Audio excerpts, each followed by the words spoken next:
item 8, I use the word bleak of our financial situation, and it's more often associated with winter, which is our next topic, the bleak midwinter, and ask Catherine Sutton to speak to her paper on winter preparedness.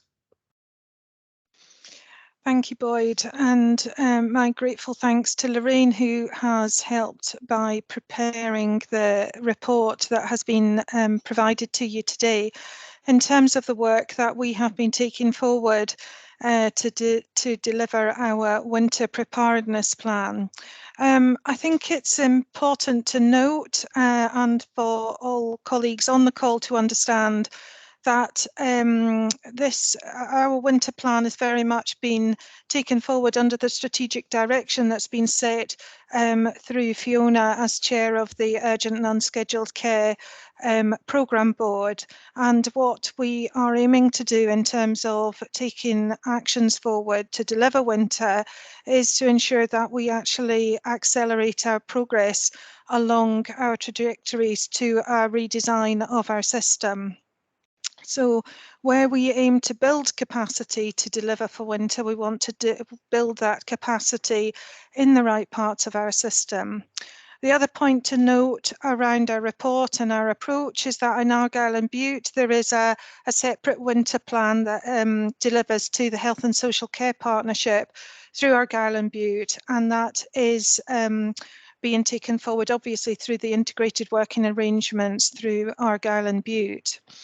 So you'll see in the paper that you have in front of you that a key plank of our winter preparedness is our vaccination programme, and certainly as we've come out of the pandemic, you know, we do expect and anticipate a high level of respiratory illness through the winter, and that certainly has been seen across the globe, and we anticipate that coming to us in the Highlands.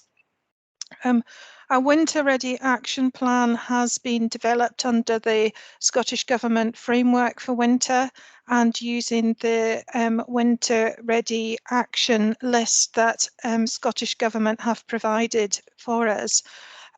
We've therefore developed our Winter Ready Action Plan, and it has a number of key priority areas that you will see in the paper that you have in front of you.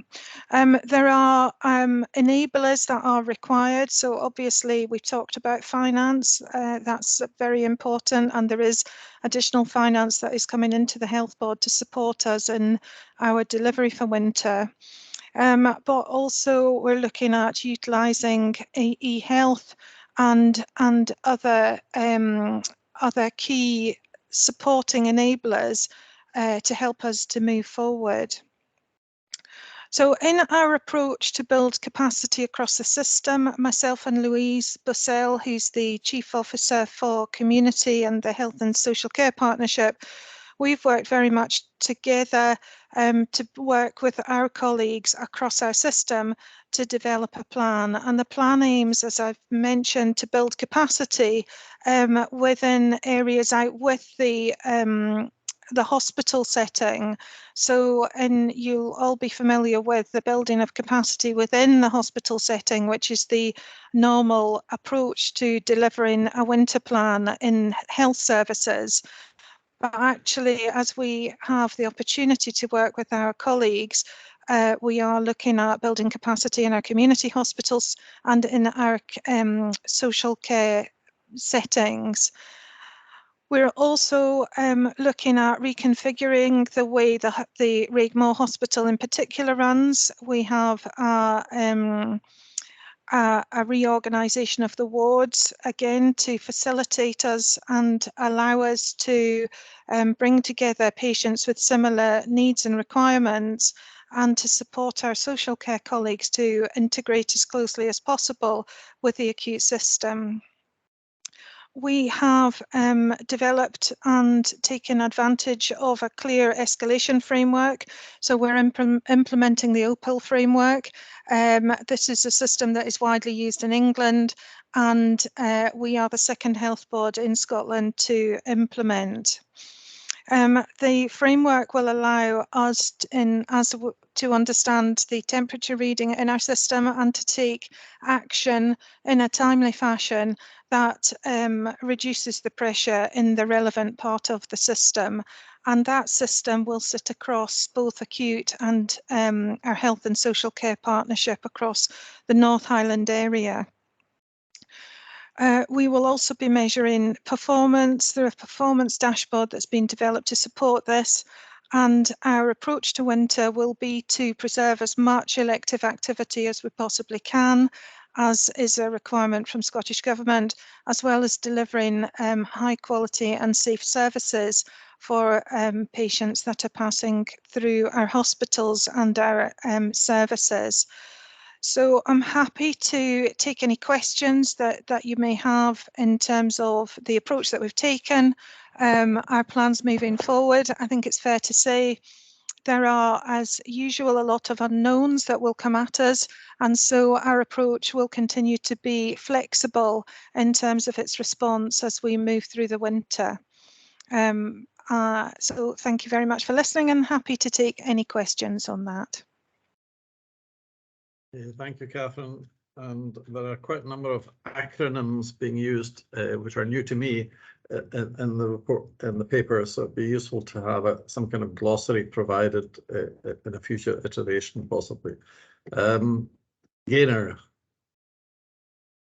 Thank you, Catherine. This seems a very different winter plan for ones I've seen previously, and I just wondered, given that we're doing something.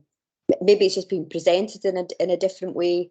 I wondered, I guess, how much of this we've been doing in the past. And kind of my question related to that is then, what are the main risks in terms of implementing this as our winter plan over the next few months? Thanks. Catherine. Thanks. So absolutely, Gaynor. I think it is in content, it is slightly different to what we've produced previously. I have to say that I'm very fortunate to be working with Lorraine Cowie, who is absolutely fabulous at pulling information together into a easily digestible format. However, the approach that we have taken is really to develop our plans in a very, very focused way. And as I mentioned, we have a lot of initiatives that we are taking forward, and we recognised, you know, our initial coming together around developing our winter plans basically said, well, actually, everything that we're doing in our urgent and unscheduled care programme board, can we please do all of those things, and can we do them all before winter? And it was very clear that that ambition was never going to be met. So we had discussions around the key priority areas, and so we started to use language of these things are mission critical for winter this year. So the items, Gaynor, that we have selected are items that we believe are mission critical for this year, and we're working with colleagues, and I think that is really being recognised. We're also we've worked with our clinical colleagues and colleagues across the wider system, our social care colleagues, and also our GPs have also been involved in the discussions as we've developed this winter plan. And I'm hopeful that it feels different for people in terms of the way that we've brought this together. It will continue to be, you know, we're a system that is significantly challenged in terms of the capacity and the ability to respond. But we do believe that these are the key actions that will keep our public as safe as we possibly can as we move through the winter. Gaynor, did you want to come back on that? No, other than to say, yeah, I like it. I like the approach that we've taken. I think it does feel different to me as a board member. So I'm hoping that that will be realised on the ground. Thank you. Gaynor, and followed by Jerry.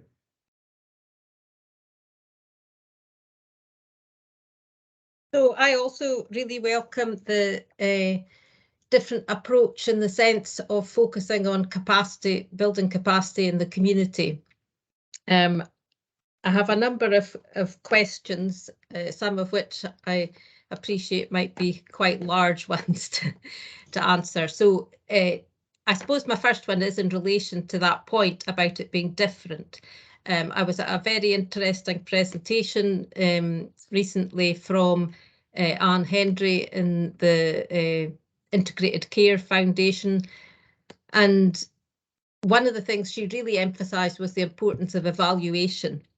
She says a lot of the time we know what we need to do, but we're not very good at building in evaluation of doing things differently. So that was my first question: is do we? I mean, I'm sure we'll have measures in place that we're going to KPIs that we'll be measuring against, but is there any evaluation of the different approach built into the plan? So that was my first question. And I suppose, secondly, reading this prompted a broader thought for me. There's reference in various papers to additional infection control measures that we're obliged to maintain as a result of COVID, and which do impact on our capacity and our ability to deliver. I suppose that made me wonder, when, if ever, will we be in a position to step down these additional measures, and can we see a time when we might be able to recover some of that capacity from COVID specific measures, or will that continue, as long as COVID is with us, I guess, was my second question. Thanks. So in terms of the evaluation of the approach, absolutely, Anne. Every winter plan we develop has an opportunity for us to evaluate. So we usually do that around about May time. So we will do that again this year, and each year it is an iterative approach, but this year we have taken a very much a different approach to the way that we've come about identifying exactly which are the critical and mission critical actions as we've agreed. So that evaluation can be brought back to the board, and we can share that as we start to develop the winter ready plan for 2023-24. As we look towards that, and this is something that we will need to do. In terms of the infection control measures, they have been relaxed according to the Scottish Government agreements as to where we are in terms of escalation. Within health, we have moved back to not having to social distance to the extent that we have done, but we do still, and also we don't do as much testing as we had been doing in relation to COVID. However, we do have our standard infection control handbook that is applied in an inpatient setting and in health settings, and that those are standards that have been there for a very long time and are there for good reason, and we continue to apply those appropriately going forward. So the other thing just to note as well is, as well as having our winter ready action plan, we also have a plan for managing outbreaks of flu, COVID and norovirus within our inpatient setting. So we're very much going to be following that. But in terms of previous red and green pathways for COVID, those have all been stepped down now in terms of patients coming through our system. And do you want to come back on any of that? Okay. Jerry, followed by Muriel. Thank you, Boyd. Can I just say how much I enjoyed reading the plan, and it was good to read a different format. When I opened up the papers last week, it's almost like you're expecting to read, we'll reopen the winter beds as we've always done for the last 20 years. So it's really good to see something quite different. Probably a couple of questions for me, and one that was just popped into my head. On the old adage of once bitten, twice shy, have we received the funding from Scottish Government which supports this plan, and is that an issue? But probably the question which I was actually going to pick up was, I noticed in the Scottish Government guidance or directions, whatever they're calling them, the directions to boards or directive to boards to reintroduce extended hours, enhanced services, and I didn't see mention of that in the narrative, and it may well be this doesn't list everything we're going to do, but I just wondered what our approach to that was going to be. Thank you. Yeah, so we in terms of the winter bed, sorry, I didn't quite catch everything there, Jerry, forgive me. I suppose simply it says, have we got sufficient money coming down from the additional Yes, allocations absolutely. to support this? And Yeah. secondly, what is going to be our approach to, or are we implementing the extended hours enhanced service as per the directions from Scottish Government? Yeah, so certainly as far as the winter funding that has been received into the Health Board, and you know, we are following a prioritisation programme to ensure that we get that funding to the right place. And certainly Louise and I have had discussion around the requirement for investment in our community services rather than within the acute setting, as you've noticed. In terms of enhanced services, then yes, you know, if there are directions from the government around enhanced services, then we would be looking to implement those as per expectation from Scottish Government.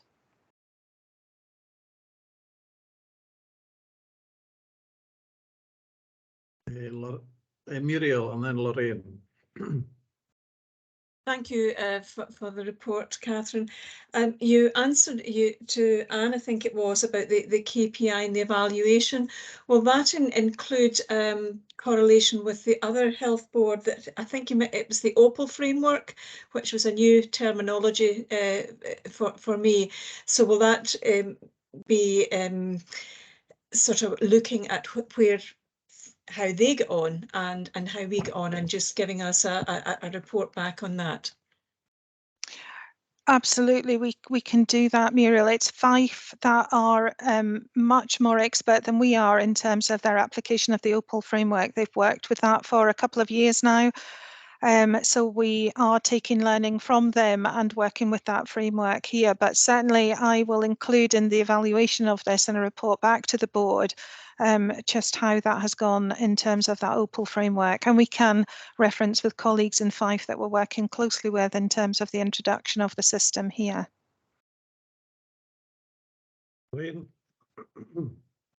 Yeah, just with regards to the GP extended hours, that's already in place in Highland. So it was felt that was a business as usual function that we did within the checklist, Jerry. I think the main point of the winter plan was to start to unite the system and to focus on that outcomes for our population rather than focus on the traditional method of acute, community and third sector, and to really bring them together into that. What were we going to do for our population, hence the different format. The winter checklist that government produces is very easy to say yes, no or partial. But what I wanted to achieve with it was really to focus on taking together the different aspects of services and to look at that codependency impact that we often forget when we are completing checklists.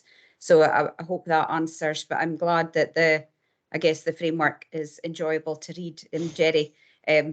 So thank you, and I'm happy to answer any further questions on that as well.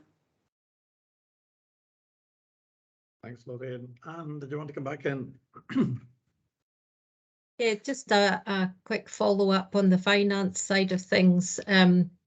One of the issues we know we sometimes have around our finances is getting additional allocations that are not necessarily recurring and funding services which then become a pressure. So I suppose I was just looking for assurance that we are trying to minimise any opportunities for unfunded pressures to arise from the implementation of the plan. Thank you. If I could, yeah, thank you, Boyd. So what we are aiming to do, Anne, the reason we were really keen to, follow Fiona's lead, if you like, in terms of the urgent and unscheduled care work is we know that we're trying to redesign our system. So we wanted to use this opportunity as almost a change fund to help us redesign certain pathways and elements. So it takes us along that trajectory to a redesigned system that is more functional and fit for purpose. So I hope that helps answer your question, Anne. So we would be, if we're successful in terms of that redesign, that would allow us, hopefully, to reduce the financial pressure in some areas of the system and allow the continued investment in other areas of the system. Hope that makes sense. Anne, do you want to come back? Well, that's an explanation of our approach, and I guess I look forward to seeing the evaluation of how that side of things has worked out. Fiona. Thanks, Chair. I wondered if it was just worth adding a few comments, because Catherine and Lorraine have both referenced the wider unscheduled care programme board, that this work is in essence kind of a subset of within. And I think just from a context point of view, it's maybe worth considering that for many of us, this summer felt like winter in terms of our service delivery. So for me, I wonder that this changed approach that we've had the positive feedback in regard of is really a reflection that all year round, we have to do things differently. And we've been talking now really for a number of years about bringing in systems thinking and collaborative working. And sometimes that's, as with talking about prevention, an easier thing to talk about than to actually do and deliver. And so I feel that the way that we've approached this winter plan is the start of us really thinking about what the nuts and bolts of that kind of change really mean in terms of what we do on the ground and how we take that forward. And so I'm delighted that the kind of synthesis of the different working areas into the plan is evident to the board today. That's very positive. I think, as Catherine says, the funding that we've received really does need to promote change and transformation.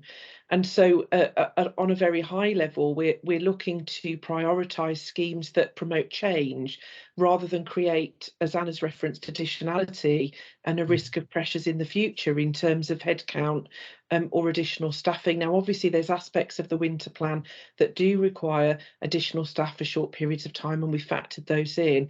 But the focus of the Unscheduled Care Programme Board and the collaborative approach government have asked us to undertake for the next 2 years is about transformation. And I think that the sitting of this work within that programme board offers that evaluation framework too. There are 8 areas the government have asked us to look at, and at the moment Highland have prioritised 4 of those areas. Argyll and Bute have picked a different 3, but within the life of the programme we will have to cover all 8 of those areas.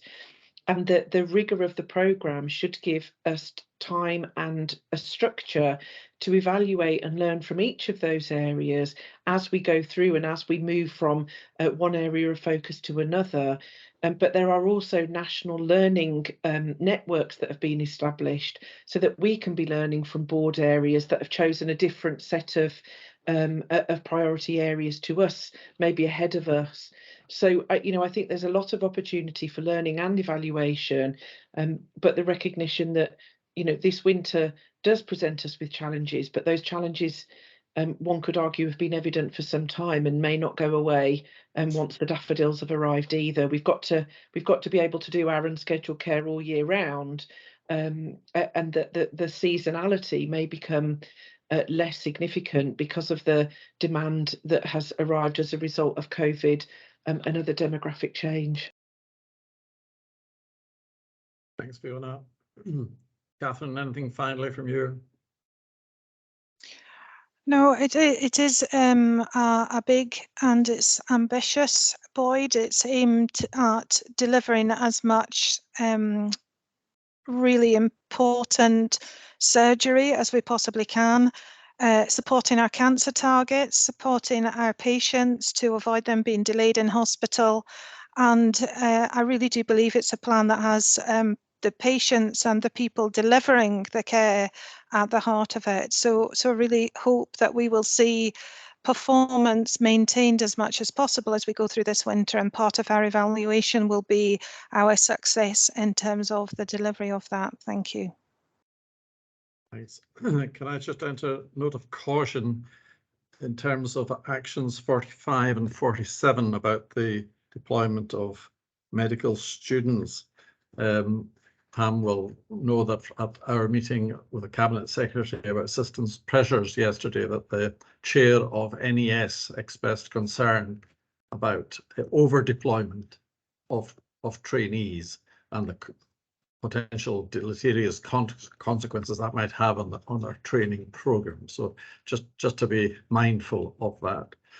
But I'd like to thank yourself, Catherine, Lorraine, and all others who are involved in compiling this very helpful document. A lot of thought and consultation has gone into the planning of it, and thank you for doing that.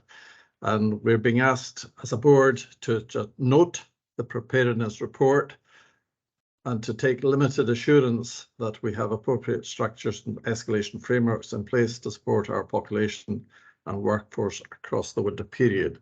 Are we content with that?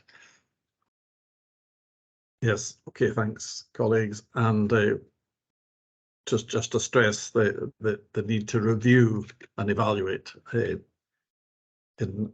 when winter season ends. And I note that you're hoping to do that in May, so you're quite optimistic about our winter season being shorter than usual. We move on to item 9 now, to the engagement framework, and to Ruth Fry to speak to the framework. Thank you, Chair, and good morning, Board. I'm delighted to be able to introduce the draft engagement framework to the Board. This is a strategic level blueprint to help shape and guide community engagement across the organisation, and we've referred to it as a framework rather than a strategy because it's intended as a toolkit to give the support, the templates and the tools to services so that they can carry out appropriate engagement for their audience and their subject. The toolkit defines what we mean by community engagement. It sets out our values, suggests some key performance indicators, and lists the tools that are currently available and under development to help support services. It also explains the assurance and governance process behind that so that the board can be assured that engagement is being carried out correctly. And that includes reporting into the clinical governance and Highland Health and Social Care committees, both of which committees have had the chance to see the draft framework and comment on it and have their feedback incorporated. I should mention, of course, that Argyll and Bute has a separate engagement framework reporting into the IJB. The framework was put together through a short life working group, which included representatives from partner organisations and people with lived experience. And I'd like to thank them. Their input has definitely helped to shape that framework.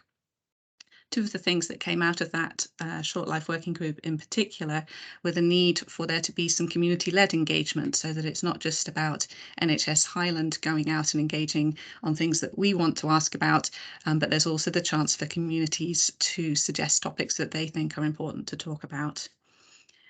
And also brought up through that group was the importance of the accessibility to the advisory and oversight groups and making sure that those are available for the right people to be able to attend. So having some support around that. Both of those items do require a small budget, and that's mentioned in the report. That can be picked up as part of our budget allocation discussions, but I wanted to just highlight that to the board. The framework has been consulted on extensively, both in its development and at the draft stage, and you can see in Appendix 3 the feedback that has been received and how that's been incorporated. So we are seeking board approval for the framework at this stage. I'm joined in the meeting by our Community Engagement Manager, Marie McElwraith, and we're happy to take any questions. Thank you, Ruth, and welcome, Marie. Questions or points for Ruth?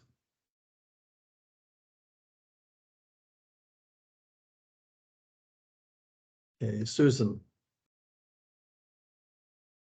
Thank you, Boyd, and thank you, Ruth. I'm really interested to read this and see what's happening here. I've just got a question about that summarised feedback, because obviously that is in itself evidence of the engagement that's gone on, that you've taken that on board. But the whole list of further actions, I wondered if you could say something about having applied a timescale to that. Do you intend to say by when you'll take these further actions forward? Because that would, again, give some evidence of how the engagement has been successful. Thank you.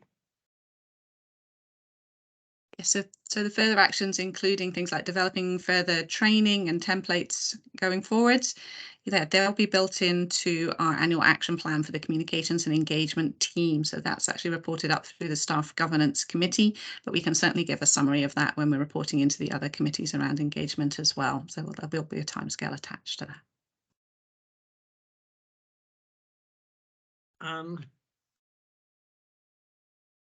Like Ruth, I'm delighted that this has come to the board, and really pleased to see progress with this aspect of our activities and our ambition to put lived experience sort of centre stage within the organisation. So I think this is a really positive piece of work, and it will be all in the implementation, of course, but it's good from that respect to see that we have an outcomes framework included in the report and in the framework itself, and I look forward to receiving reports on how we're measuring up against those outcomes at the various committees.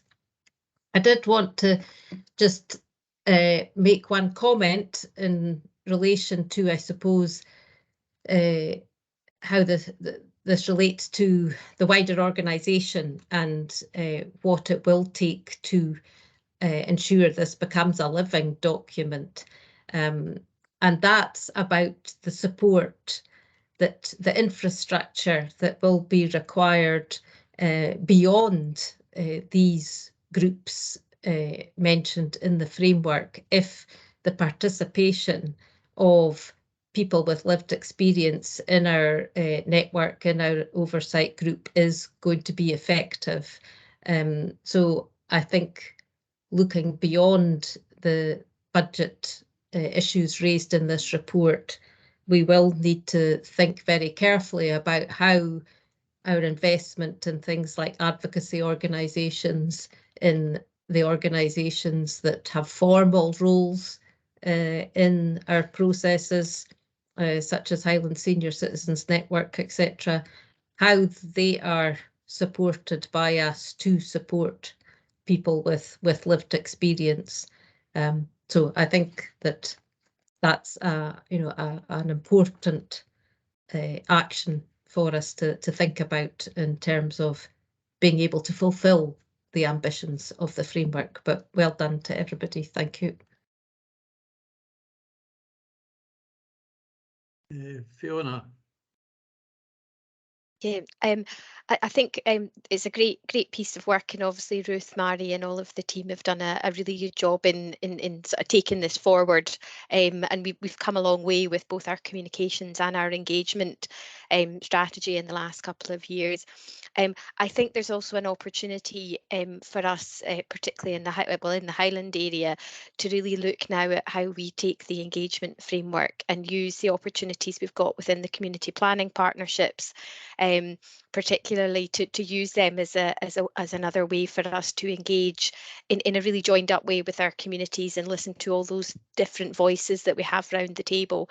And I'm part of the Caithness Community Planning Partnership, and we were having that discussion with the chair there yesterday about how can we make sure that as well as the specific opportunities that we identify with pieces of work, that as a board we really use those seats that we have round the table, and we put some focus around really using those opportunities that are really important in bringing people together. So I think, and again, the framework will help us maybe plan that a little bit better going forward.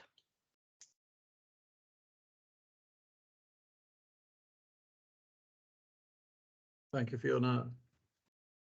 Any further questions, points for Ruth?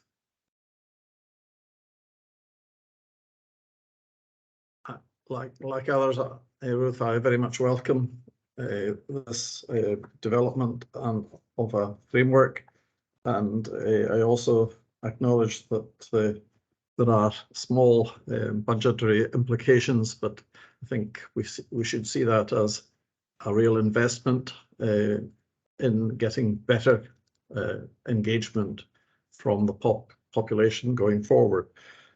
Even although some of the feedback that you've got has been pretty raw in one of the instances on page 6, but I think we have to acknowledge all forms of feedback and respond positively to them. So I very much commend the work that's been done on this, and note that the development of this communications and engagement framework was one of the recommendations indeed from the Sturrock review. So it's very much tied into the development of our culture. There are no further contributions. We're being asked to approve the engagement framework. Are we happy to do so? Thumbs up. So thank you, Ruth, and thank you, Marie, and the rest of the team for all the work on the production of the framework. We move on now to item 10, to the National Treatment Centre, and to get an update from Debs about the progress with the centre. We have a paper from you already, but if you would like to speak to that paper, Debs. Thanks very much. Firstly, apologies for the length of the paper. I know it's a complex building programme that we've been involved in, but not just a building programme, a development of a new service and all that entails. So I tried to keep it as concise as I could, but 10 pages unfortunately was the result. Board members will be aware of the context for the National Treatment Centre in terms of we are part of a network of treatment centres that have been developed across Scotland. As part of the COVID recovery programme in Scotland earlier this year, a decision was made to look at how these new assets could be considered national assets to support the recovery of waiting times across the country. And I'll come on and spend a bit of time talking through where this takes us and the implications it has for activity within our own development. In terms of where we are with construction, we'll be broadly complete with the building handed over to us, substantially completed, but with some residual commissioning and snagging work that will go on to about the 24th of January. This isn't something that we're concerned about. It won't impact unduly on the transfer and mobilisation and equipping programme that we have in place. It is worth spending a bit of time in terms of where we are around the staffing. And at the time of writing this report, we were just under 60% there in terms of the additional staffing requirement for the treatment centre. We have moved that forward somewhat, and 10 days ago, when I received my last report, we were at 66% of the total staffing we require. The paper sets out the impact that the staffing has on where we're likely to be and what residual risk areas we have within our clinical staffing cohort. The paper sets out the implications of where we're likely to land in terms of the number of beds and the number of theatres that we can open based on where we are with our recruitment. And at the time of writing the report, we had sufficient staff to open one of the arthroplasty theatres and one of the ophthalmology theatres.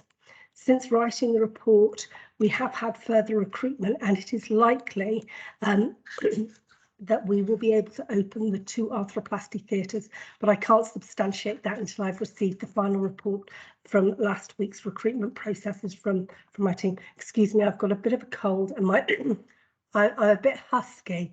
So apologies, hopefully I won't lose my voice as I go through. In terms of where we are with out of hours medical cover, we have had a reasonably successful process to recruit clinical fellows. Unfortunately, since the recruitment process ended, 2 of our clinical fellows have decided to go elsewhere. So we're now in a process of looking at alternatives. Again, it's not to be unexpected, but we have got quite a well-defined recruitment process in place to actually sort of capture any attrition that we're seeing. We've got a further 6% of our total number to be recruited, and these posts will be recruited after Christmas and have largely been held back and phased to the last, almost to the last minute, because we just don't have the space within Regmore to accommodate those additional staff. Most of them are band 3s and band 2 posts, and we'll be recruiting them, like I said, probably between December and March. Excuse me. Table 1 on page 4 sets out the risks and mitigations that we have in place for the clinical posts that we haven't recruited to, and again that plan is in place to actually minimise the risk of failure to recruit. Page 5 details the transfer and mobilisation efforts. I've set out some of the sort of detail around ophthalmology in terms of there's some concern about how we phase down our outpatient activity as we move our ophthalmology service from Regmore into the NTC. We do have a plan. There will be a small impact, but we're trying to minimise that impact for patients and for staff alike. In terms of orthopaedics, we expect orthopaedic operating to continue right up to the Friday before we open on the 3rd of April. I want to spend some time, if I can, talking a little bit about the service delivery model, because the implications of how COVID has impacted on national thinking, I think, needs to be understood and considered.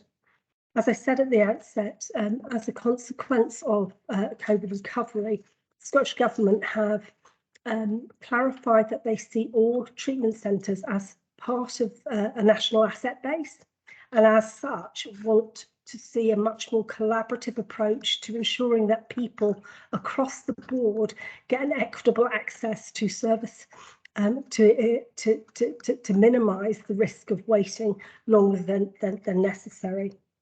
And as such, the Scottish Government set up a number of working groups to actually look at how the capacity within these new facilities can be allocated, and the implications that this would have are set out in the paper. We've created a local group to actually look at how we can work closely with our colleagues across the region to maximise the capacity within the treatment centre for people primarily coming from Grampian. The allocation process that the Scottish Government established was based on a point-in-time waiting list assessment. And having undertaken this assessment in September, the Scottish Government identified that they felt it would be appropriate to allocate a limited amount of activity from Grampian to have access into the National Treatment Centre in Highland. This has been set out in pages 6 through to page 7. In terms of where this leaves us as a board, there will be for 2023-24 an impact in terms of 41% of the capacity that we have available based on the number of staff that we've recruited would be given across to NHS Grampian. We've been working at a clinical and operational level with colleagues in Grampian to identify how we can make available the treatment for patients coming from Grampian as part of the approach going forward. There is a good appetite across the clinical and operational interface to work collaboratively with colleagues from Grampian, and so far discussions have been hugely productive. We anticipate finalising the discussions around how this capacity will flow from Grampian into Highlands over the next few weeks, and we would expect service level agreements that have been drawn up by the Scottish Government to be ready for signing by the end of this year, beginning of the new year. You'll see table 2 on page 7 sets out the demand versus capacity and the implications that has. And on page 8, I've set out the detail in terms of how we've arrived at the numbers for clarity in terms of the implications of the activity and percentage of capacity that will be available to NHS Highland and to NHS Grampian. In terms of where that leaves us, it leaves us in a position where the Scottish Government will be meeting with the National Treatment Centre teams on a monthly basis from the new year. We have been informed that the Scottish Government will review the capacity allocation process on a 6-monthly basis, and we'll be meeting with them in March, a month before we open, to confirm that the allocation of capacity out with Highland will either change or not change. At this stage, it's likely that we won't see any additional commissioning of orthopaedic activity for 2023-24. We haven't had any confirmation to date about ophthalmology, although we expect the Scottish Government at some point over the next 6 months, assuming that we are able to recruit all of our ophthalmology clinical team, will want to come back to talk to us about ophthalmology capacity that they wish to commission for patients across the north of Scotland. I'm happy to take questions on the paper. Thank you, Debs. And can I ask colleagues to raise their hands if they wish to ask questions or make particular points? Bert. Thank you, Chair, and thank you for that update in relation to the NTC. I want to talk about staffing, please, and it's something we've talked about in the past and at other meetings. The staffing situation for the NTC at present is 66% of the target, or the number that is required. Are you able to tell us how much of that 66% will be coming from Raigmore or other healthcare settings?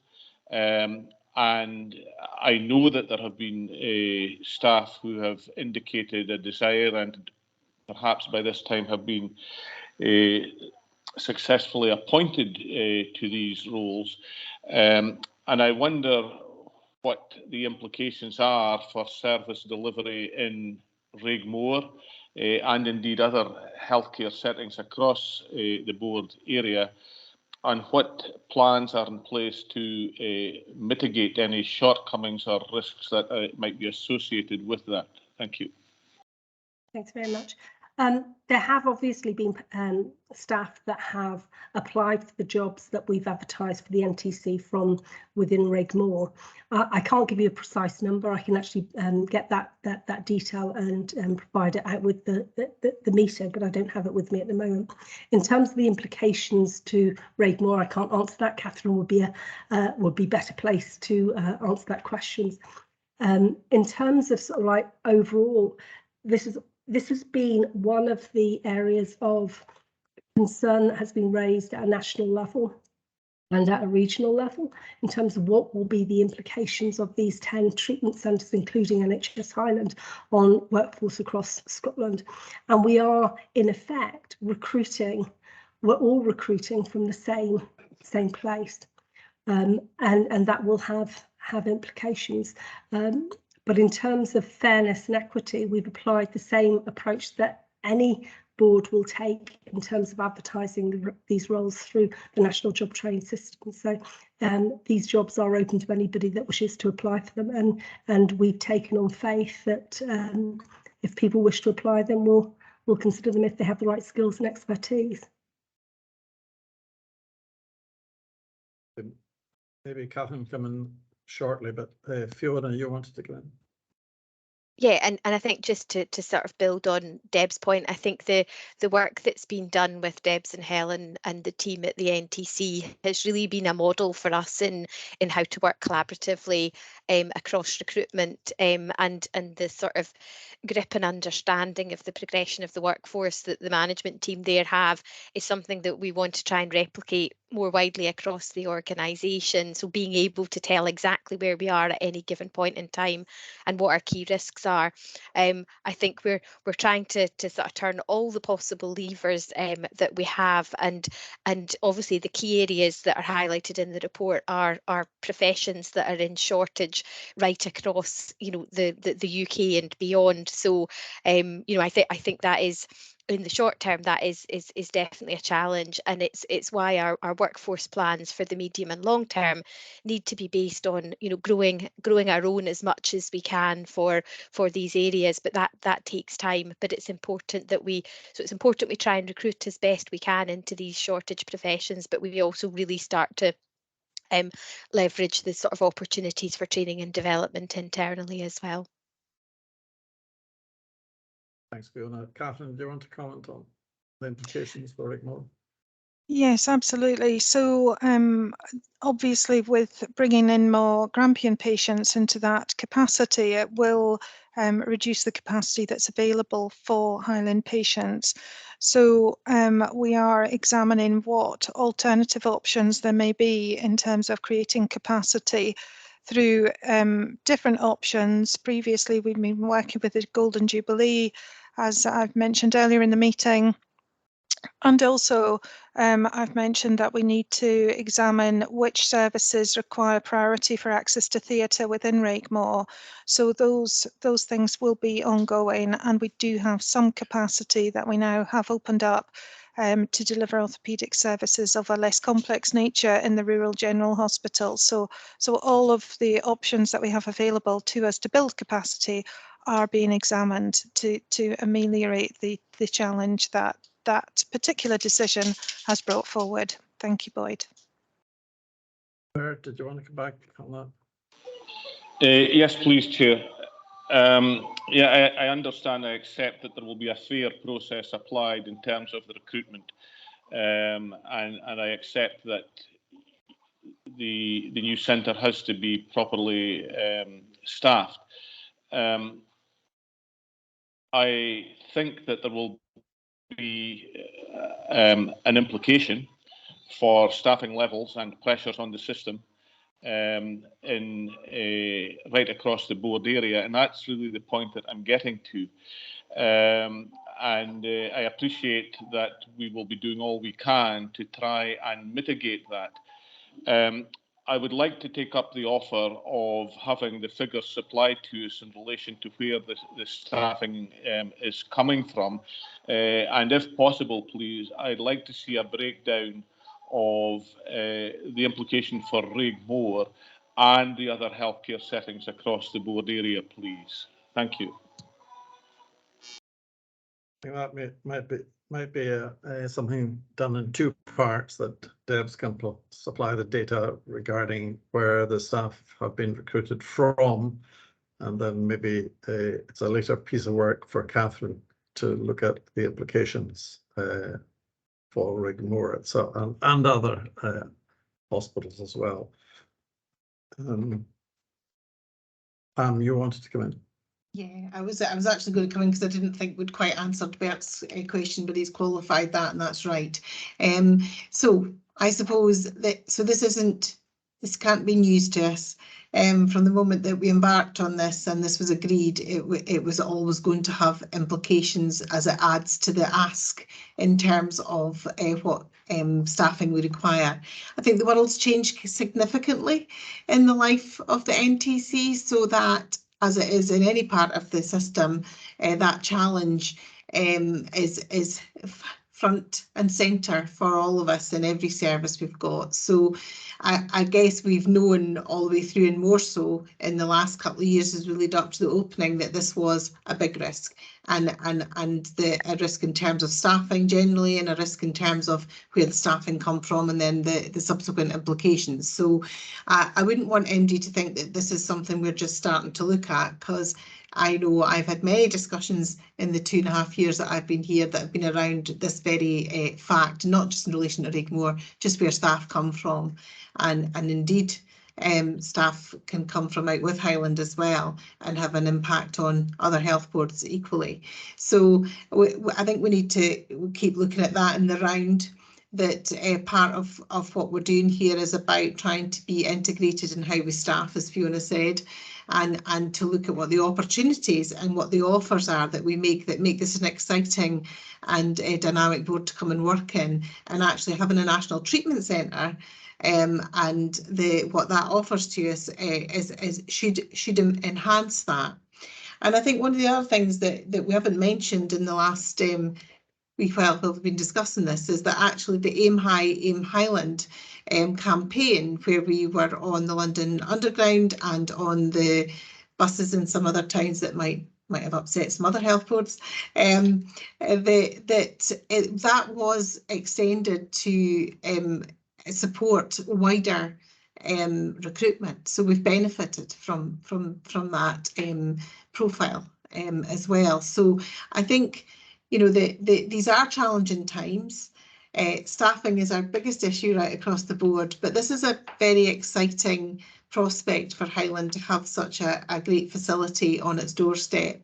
And whilst there are, you know, many challenges in terms of how we get that up and running well, and there absolutely is that staffing risk that we need to keep a very close eye on, there are equally opportunities that have come out of this. But I really just wanted to emphasise that this is not something that we haven't been aware of. Bertie, you've articulated it absolutely right, that there is a risk, there always a risk with any new service we bring on in the context of where we're at the moment, that that might be more attractive than some of the traditional services, and therefore you might have an impact. So that is probably part of our daily business. Good to understand it so that analysis can be done. But I don't want us to lose sight of the really positive steps that are happening here in relation to the delivery of the facility itself, and actually what it will offer in the longer term to Highland and beyond. Thanks, Pam. Just asking for clarity, Deb, about the numbers recruited. Yep. You said 66%, but that doesn't include the 36 WTE that will be recruited later on as support staff. That's right. In terms of unfortunate, well, not unfortunate, I have members of staff who are on leave at the moment, so I haven't been able to get the analysis from last week in terms of where we are with the recruitment. But certainly 10 days ago, we were sitting at around about 66% of the total staff. That will be a balance between the clinical and the non-clinical staff. But the bulk of the staff that we will be recruiting in terms of the band 3s, band 2s, the support staff for the NTC will be recruited after Christmas. So in fact, we're probably in a better position in terms of recruitment. Yeah, I mean, the focus naturally is always on the risk around clinical staff, because we could recruit all of the support staff but not have the doctors and nurses and practitioners to run the service. So the focus and the emphasis is really on getting that smaller cohort of the primarily the perioperative staff. And at the moment, Boyd, our biggest risk area is ophthalmology, because when the ophthalmology service was transferred across to the NTC, it came across with a significant vacancy factor. And that was on top of the additional staff that we were looking to recruit for ophthalmology over and above baseline. So where we accepted that was the position that we were in, we wanted, because of the way in which the allocation process for orthopedics was going, we wanted to really sort of focus on trying to get as many of the arthroplasty specialists as we possibly could in post prior to really focusing on the ophthalmology recruitment, which we're pushing forward with support from Ruth and her team and Mahal Media. Okay, thanks, Debs, and thank you for all your work, you and your team, in quite difficult circumstances for the construction industry over the last couple of years, and for getting us to this point where we can anticipate having a new National Treatment Centre up and running by April of next year, and that's really an exciting development for us all. We're being recommended as a board that we note the progress of the construction programme and the development of the service model for care delivery for NTC Highland, and to note that NTC Highland will be considered a national asset by the Scottish Government, hosted by NHS Highland, and that a people not postcode approach will be taken in the allocation of activity within all national treatment centres. Are we content to approve that? Thank you. And thanks again, Deb. We're moving on then now to item 11, the whistleblowing quarterly update, and to Fiona. Thank you, Chair. So today we're presenting our Q2 for 2022-23 report that covers the period from the 1st of July to the 30th of September. I'd first like to reflect on our Speak Up Week activity, though, as we had a great opportunity to promote whistleblowing and speaking up more widely during the 3rd to the 7th of October. And that was really across our board area, both internally and externally. So over that week, our guardians spent the week out and about, and between the two of them, they managed to cover Thurso, Wick, Golspie, Portree, Broadford, Invergordon, Bonner Bridge, Dingwall, Fort William, Inverness, both Rakemore and New Craigs, as well as Nairn, Granton, Aviemore and Kingussie. And then across Argyll and Bute, they managed to also get to Rosslea, Dunoon, Isla, Oban and Loch Gilphead. And I thought that for a board of our size and for two people across a week, being able to reach out to all of those colleagues and really raise the awareness was an excellent effort. Other activities across the week, I ran daily sessions on Teams that we also recorded, where we focused not just on whistleblowing and speaking up, but also the importance of listening up and responding to concerns appropriately. We also mentioned, as we have earlier in this board meeting, about the importance of positive messages and speaking up when things go well as quality and care concerns. So lots of engagement and interaction with that.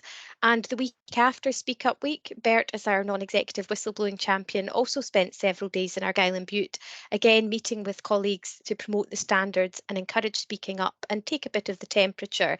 And he got to Isla, Jura and Loch Gilphead. One of the other things over the last couple of months is our colleagues in NHS Lothian run an internal Speak Up service, and we took the opportunity to compare with them what comes through their Speak Up service and if the main issues being raised are similar or any differences. And they reported very similar themes where most of the concerns do arise around our systems and processes, and particularly our sort of quality safety as the pressures that we experience continues. One of the areas of difference we did note that we are going to follow up on was that they do tend to have also quite a number of equality and diversity related concerns.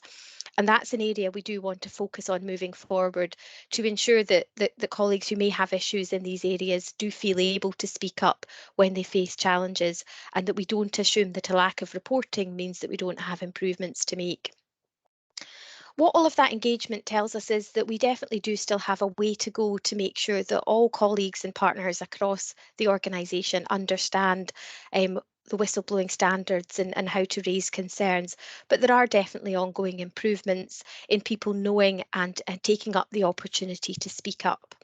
And whistleblowing and speaking up is embedded in our strategy and EDP, as well as part of the focus for the Argyll and Bute strategic plan. We've also developed some training about what is and what isn't whistleblowing, which we took the executives and deputies through, and we can offer that out more widely. And it was well received for particularly for managers and leaders in understanding the complexities around whistleblowing.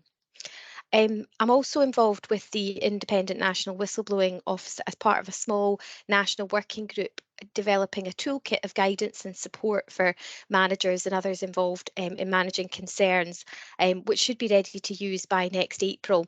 So we've paused our local sort of development of guidance in order that we can participate in that. So in terms of the Q2 report, we had 2 concerns raised, and actually one of those was managed to be fully investigated and closed within that reporting period. The second concern, which was raised in September, is on track to conclude before the end of Q3. One concern was raised in the corporate area and one within acute, and both relate to patient safety and quality, although really quite different concerns. And that's one of the reasons that going forward we will try and split out our categories further. At the end of Q2, we had 3 previous cases still open, although again, since the report, one of these has been concluded, and the case from Q1 is nearing conclusion with a final report expected in the next couple of weeks. The final one, which has been outstanding for some time, relates to a substantial service transformation and community engagement, and so we want to keep the concern open while we complete delivery of that, but all of the other areas of that concern have been addressed. We also had a monitored referral, which is where the INWO asked us to review a case that we'd originally said wasn't whistleblowing, and we've been through that process and concluded that, and the case wasn't upheld. So when we're looking at the data for our next reporting period, we want to look at how we can better show things like monitored referrals, or the case previously where we had a report that went in through another NHS board but related to our services, as we want the reports to be able to reflect that better. So for the Q3 report, which will come to the board in March, we are further developing our trend data and our reporting capability. And as I mentioned earlier, we want to break down those patient safety and quality categories to give you a bit more insight. In terms of the report, I'm proposing moderate assurances taken on the ongoing implementation of the whistleblowing standards. Good progress continues to be made, and I think particularly over this quarter we have improved our timescales as well as our understanding of how to manage the cases that come in. But we know we still need to keep promoting understanding and awareness and refine our reporting before we're able to give substantial assurance on this item, which is our aim. So I'm happy to pass back to the Chair. Thank you, Fiona. Bert, do you want to add anything? Thank you, Chair. I think Fiona has really covered quite comprehensively where we are in terms of whistleblowing. Just, I guess, 2 or 3 things I might add. There is still a way to go in relation to awareness raising about the standards, and of course, Fiona has alluded to that. I do hope that the visits that I am carrying out, and there's another one coming off next week to the Inverness area, does help to raise that awareness. And the feedback tends to indicate that that is happening, because I get people contacting me afterwards, confidentially wanting to have a conversation about things. But overall, what I pick up is there is perhaps a bit of work to be done in relation to awareness raising. The visits, I think, are useful, and I hope that by continuing to do that, we can continue to embed and enhance where we are in relation to the standards. Fiona has alluded to the timescales. Now, the standards set out very tight timescales, in fact. And from the data that has been presented, we know that in some cases the timescales are not being adhered to. But I think there is good reason for that. Many of these cases can indeed be very complex and indeed complicated. And the aim certainly is to comply with the timescales, but the practicality of it on occasions makes it a little difficult. I think the main thing from the standards is that, from the concerns raised under the standards, is that we learn, and that learning is taken account of, and it is appropriately shared and cascaded.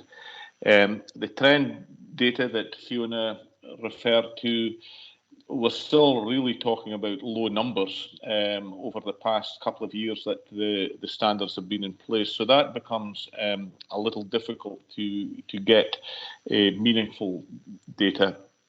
But I think where we are on the journey of the whistleblowing standards is, I think we've reached a stage where we need to pause and reflect on what we have achieved, where we are with things, and where we want to be going forward.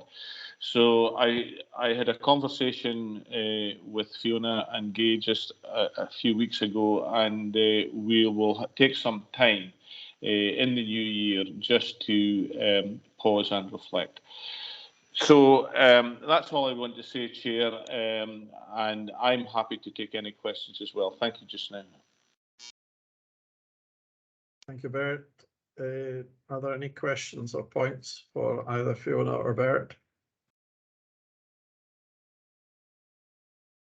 Just want to commend the tours that you do, Bert, undertake, Bert, and the very useful feedback that provides for us as a board.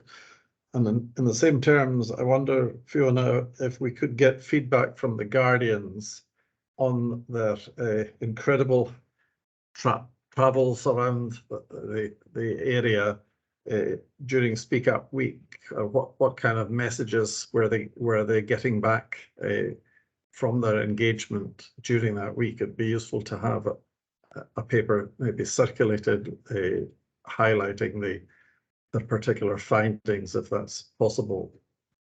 Yeah, absolutely. We can arrange for that. We've had some anecdotal feedback, but I think that formal report would be helpful. So we'll share that. Okay, colleagues, any particular points anybody wants to raise? If not, we're being invited to take moderate assurance and confidence of compliance with legislation, policy and board objectives. Are we content to do so? Yes, thanks. Okay, we move on now to a corporate risk register, and there are two items to this, and Boyd is going to speak to the first of them. Thank you, Chair, and thank you, Board. The corporate risk paper is presented as it has been before, but this is the latest version. It provides the Board with an overview of the strategic risk register, awareness of the risks that are being considered for closure, and additional risks that are to be added, and also to inform Board of how we are moving to alignment of the risk register with Together We Care. And there is information in the paper on that as well. So as I've said, previous boards, we have an iterative process and we are definitely moving forward on plan. I'll particularly ask today that the board review a number of the risks, and that is to allow closure of some and to bring in some new ones, and there will be some further discussion on risk items coming with the second paper, which Fiona Hogg will present. So first of all, risk number 662, strategy. The board is asked to accept closure of this risk, and that is because the strategy is now approved and that the development of the strategy has been concluded in full collaboration with our population, people and partners. For risk number 123, which is about performance of the system, this is agreed to be closed at the Finance, Resources and Performance Committee, and therefore the board is asked to formally approve that removal from the risk register. This was a risk focused on the performance of health and care during COVID, with the mitigated areas as itemised. And there is now a performance framework it's been approved, and so it was recommended that this risk be closed and a new risk be added in terms of transformation. On risk number 830, on sustainability funding. This was agreed to be closed at the Finance, Resources and Performance Committee. Therefore, the board's asked to formally approve removal from the risk register. In terms of new risks, we are opening a financial balance risk, which was opened at the Finance, Resources and Performance Committee, and the board is asked to formally approve that addition to the risk register. And that is about operating in the strategic context of increasing challenges and a real-term reduction in resources. The further details in the paper and in the Governance Committee's minutes. Then also we have a financial efficiencies risk. This was agreed to be open at the Finance, Resources and Performance Committee. The board is asked to formally approve that addition to the risk register as well. And this is about the significant underachievement of planned financial efficiency and savings for the current year, which will affect delivery of the financial plan. Transformation risk is further risk. This was agreed to be opened at the Finance, Resources and Performance Committee. And the board is asked to formally approve this one to be added to the risk register. And NHS Highland will need to redesign to systemically and robustly respond to all the challenges it will face. And if transformation is not achieved, this may limit the board's options in the future with regard to what it can or cannot do. Therefore, it is a very pertinent risk at this time. And it is aligned with, as the others are, with the strategic outcomes in Together We Care. The rest of the paper is about impact, about the updates on current risks, which are broadly unchanged. And in the interest of brevity, I will therefore not go through all of those, Chair, but rather leave it with my verbal summary of the risks to close at board level as itemised and the new risks to be added, and a note that there will be some further new risks to be considered in the next presenter's paper. Thanks, Chair. Thanks, Boyd. Thanks for the brevity as well. And are there questions for Boyd on the updated situation? Alistair. Yeah, just like I say, I really both Boyds, I really like the way this is laid out, and it's really concisely put across to us. It gives me a great deal of, if you like, assurance in seeing it this way, of the closure of the new ones and then the ongoing ones. I've got no specific questions on it, but I just wanted to express that I think it's been presented to us in a way that is really easy to follow and can give us the information we need. So thank you. Thanks, Alistair. And Chair, I should say that much of the brevity and clarity of the paper is down to Lorraine Cowie. I see smiling Chair. So we decided I would present this as I think Lorraine's presenting other things as well. So, but noted, and I think that's a very useful feedback, Alistair, which I think all the execs should take on board, as it gives us a little bit of an indication what preferences non-execs have in the information and style of assurance that you require at board meeting. Thank you. I would associate myself with Alistair's comments as well. Jerry.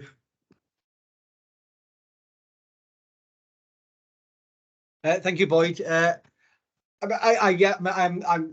like the way it's laid out in terms of closing one risk to open another one. I suppose my concern is the wording of the two new proposed risks in relation to financial efficiencies, and sorry, I'm looking at the paper as I said to you, financial efficiencies and financial balance, in that I think both of them deal very much with the this year position.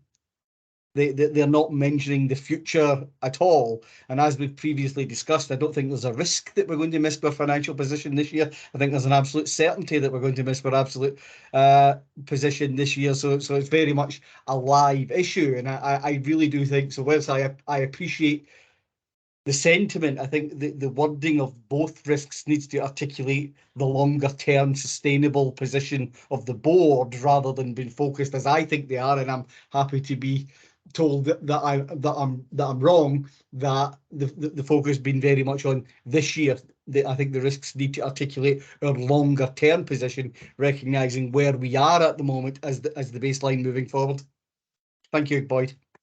I'll come back, but I suspect that there may be Health or the chair of that committee may want to come in. But I think you're right. There is a perennial challenge for all of us that there's a tendency to put in what's an issue and call it a risk.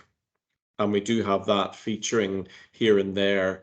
I won't name particularly in this session, but it is even at the top level, and it happens right through the organisation, and that evidences some of the development that we need in the terminology. If it's here and now and expected, it's an issue rather than a risk. But you're right, it might be that those who have looked at that particular or those two particular risks will consider that and modify wording to reflect, because I think there is an ongoing risk as well as there is the current issue, and so I think a simple modification of wording will cover that, and we certainly expect the financial challenges to be fairly persistent over the coming years, and undoubtedly that carries a variety of risks below that statement.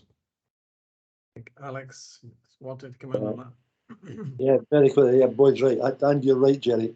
Those are or should be slightly changed to reflect the fact that those risks will continue.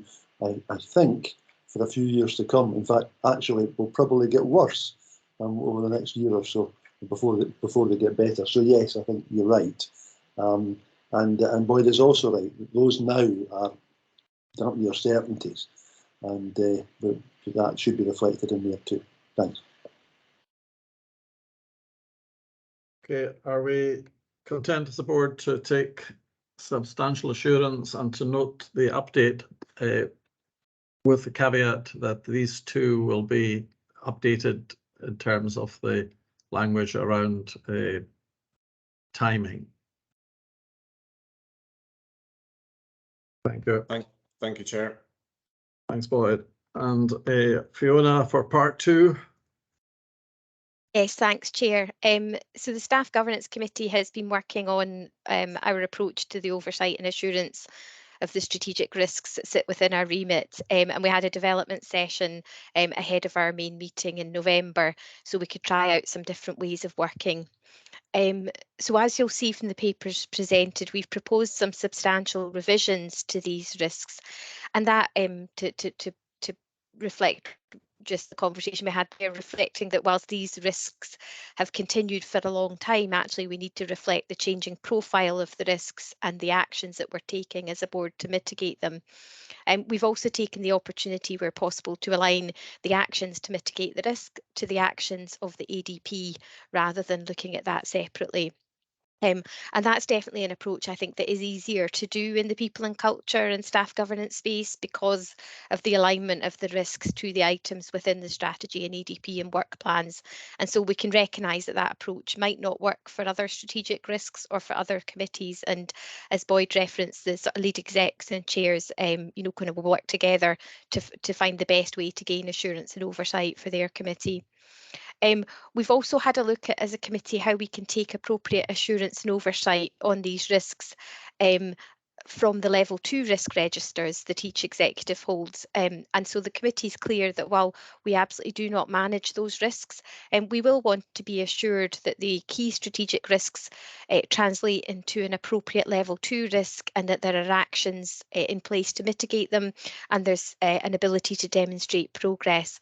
So as a committee, we've proposed that we'll review the level 2 risks by executive on a rolling basis so that it comes once a year.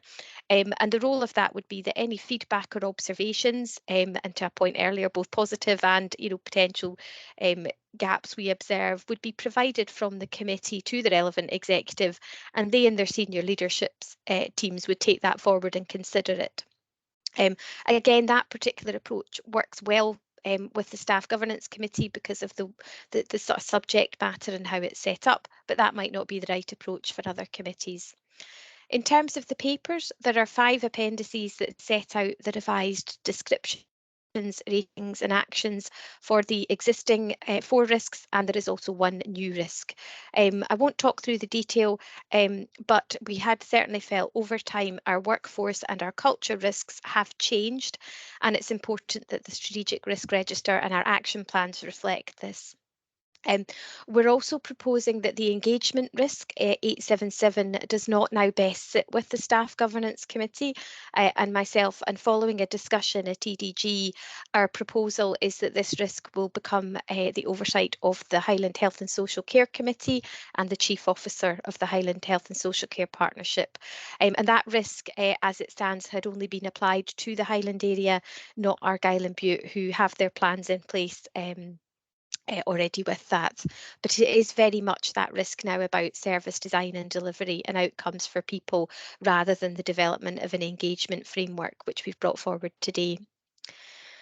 The new risk we're proposing sets out the ongoing impact on our workforce of our social, political and economic context nationally, and that again is likely to continue for some time and have multiple possible impacts on our staff's health and well-being, their ability to come to work, their physical and mental health, but also impacts of specific industrial action on our own and other staff, and things like energy shortages and supply chain issues. So we're asking the board to approve the amendments to the 4 existing strategic risks as set out, including that the engagement risk transfer to the Highland Health and Social Care Committee. And we're also asking for approval of the new strategic risk relating to the current socio-economic situation.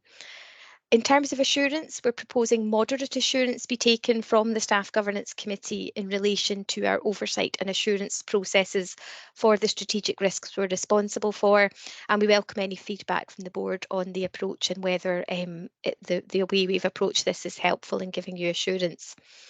We would hope we can give substantial assurance in future, but we think in order to do so as a committee, we will be looking to be assured that progress is being made on the actions described on the strategic risks, and that our sort of process for reviewing the level 2 risks are well aligned to the actions, and that mitigation is progressing.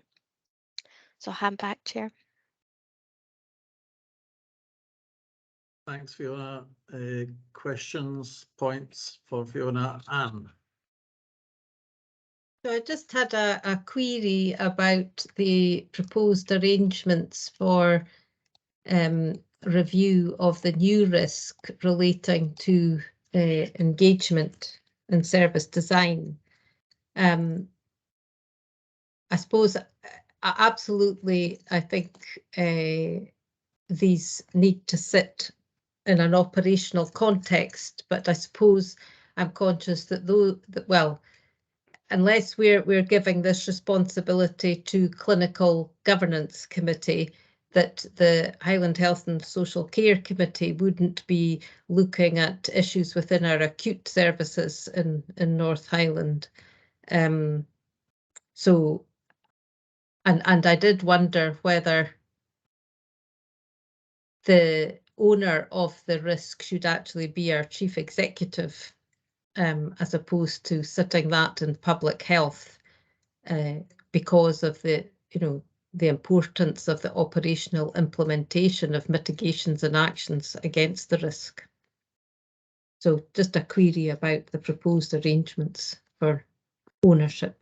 Thank you. That's around the new risk, new risk 877. Pam? Yeah, I think I'm very happy to consider it in that way. I think it was a little bit of a discussion about where best to have that reporting, and I guess in line with the broader engagement that's overseen through Argyll and Bute, through the IJB, that was probably where we landed with the Health and Social Care Committee being a reasonable home. But I absolutely take your point, and I'm very happy for us to reconsider it on that basis. Yeah, I mean, I'm quite happy for the Health and Social Care Committee to have a role, so long as it's clear that clinical governance then are ownership for the acute side of things. Thanks. So should we consider then as a board level risk, the chief with Pam being ultimately responsible? Pam's thumbs up. Okay. Bert. Thank you, Chair. I'm quite happy with the approach that's been taken to the risk, but in relation to the risk around the workforce capacity, and I should maybe know something about this anyway, being a staff governance, but forgive me for asking the question. There's reference in there to international recruitment, and I just wonder how we're getting on with that. I'm also, and this is the bit that maybe I should already know the answer to, in terms of the approach to international recruitment, does the board do that on its own? Is it in partnership with other boards? Is it a national approach? And are there any targets set, either locally or nationally, in relation to that recruitment process? Thank you. Fiona can supply the answers to that. Yeah, absolutely happy to do so. So yeah, international recruitment, it's actually, we're delivering it across both a local programme of work. So for example, we recruited our 3 Zambian nurses who work in the National Treatment Centre. We're also building a regional, North region based approach with recruitment happening just in the last month to a lead for that, so that we can combine resources in terms of identifying pipeline, and particularly the support arrangements around supporting international recruits to go through the qualification processes. And there is also national funding and support and reporting that we're doing around that too, in terms of looking to leverage opportunities that come up. I think we have had some initial success with international recruitment. It's a very complex and time-consuming process, and what we need to make sure when we're recruiting internationally is that we understand both how the skills that people possess will translate into what our workforce needs, but how we're able to support people to understand what it might be like to come and live and work in the Highlands, which may be very different even to them coming to work in the Central Belt. So we feel it's really important that we take sort of time and ensure that people understand what our context and our expectations are. And one of the focus areas that we're looking at the moment, and Kate Patience-Quate is leading on this with nursing, is looking at, rather than necessarily looking to bring in people who still need to go through their OSCE, which is the certification that they're able to work and be registered to the standards that we require in the UK. We're looking at whether or not we can get some pipeline of people who have already made that initial step to the UK and have got their OSCE and have some experience of working in the system, but actually who would like to come and live and work in the Highlands, because we think that's a more sustainable model, and we think there is some potential there. So we're working closely with Scottish Government to report on our success there, and I think our efforts are starting to show some fruits. But I think it's with international recruitment as well, it will only ever be one small element of our pipeline, and probably our biggest longer term strategy has to be around the sustainability of growing our own talent, not just locally but regionally and nationally. Thank you, Fiona. And in relation to my question about targets, are there targets set locally or nationally for this? So the main target that we've got, and I don't have the number to hand, is that we've got a number of nursing positions that we've been funded to recruit by the 31st of March 2023. And Kate might have more of the detail to that to hand, but that's the sort of main target for us. Kate? Yes, of course, happy to come in on that. Bert, we have set ourselves a target of 50 nurses. 5 of those we are nominally assigning to the National Treatment Centre.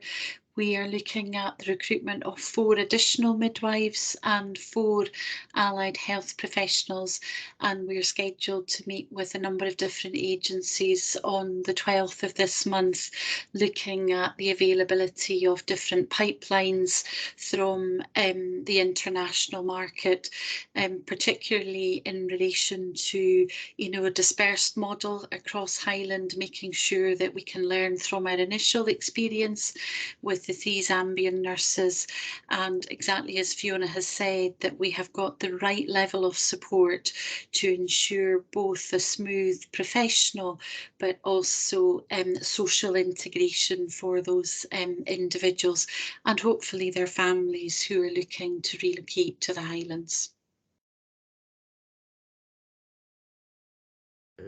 Thanks, Kate.